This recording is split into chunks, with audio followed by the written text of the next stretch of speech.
I lived in Bangalore for 1 year in 2014 or 2013, and then I lived for 8 years in New York, and then I moved to Austria. And the amount of street harassment, absolute street harassment that I have seen in Bangalore in my 1 year, it was even a little shorter than 1 year.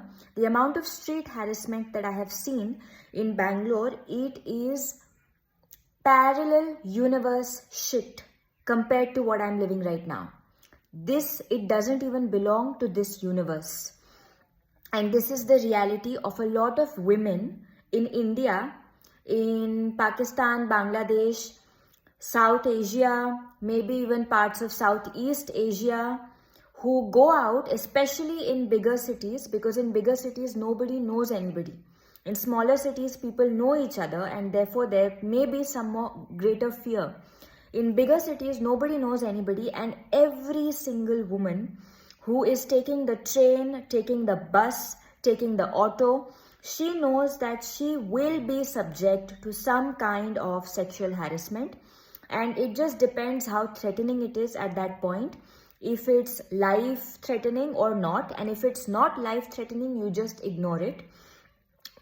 Within 1 year in Bangalore, I couldn't go out to run in a public park without some untoward incident happening.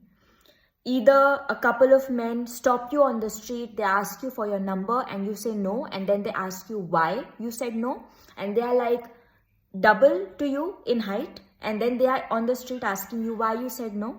It involved me taking an auto, and I had gone to a temple, and I was returning from that temple. I used to go to temples at that time.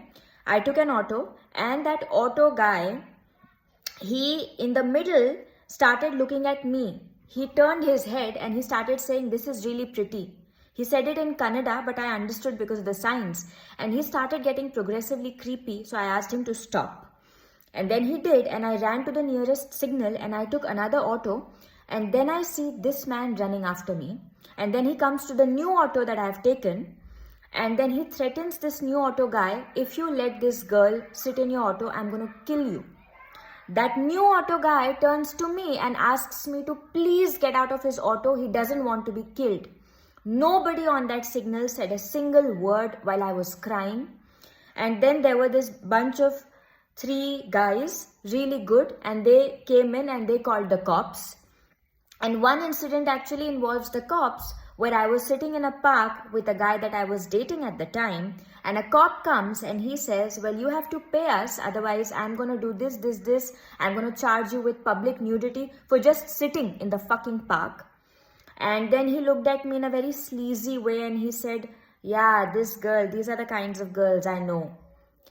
It is incredible that what I have seen in that 1 year, I have never, ever seen outside of India in my 8 years in New York, which is not considered to be the safest place, and then in Austria.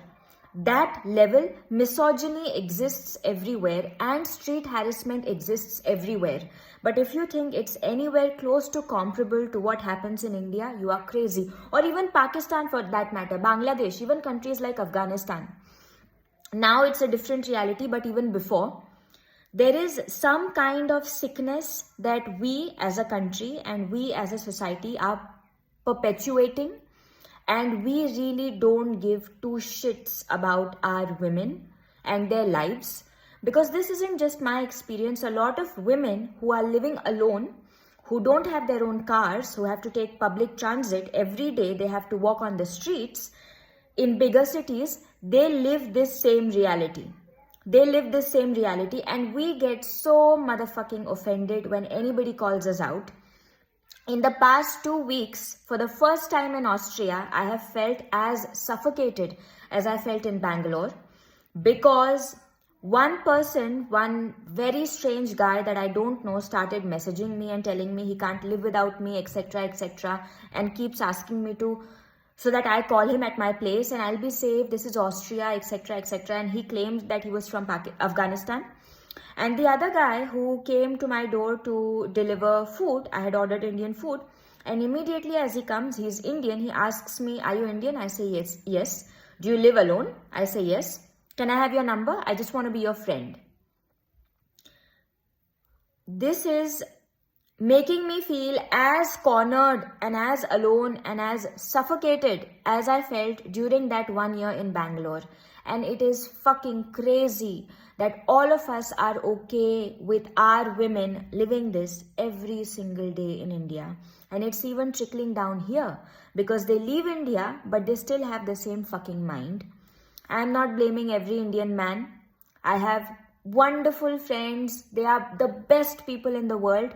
But there is a certain section of our men whose minds have become so perverted that they cannot be called back.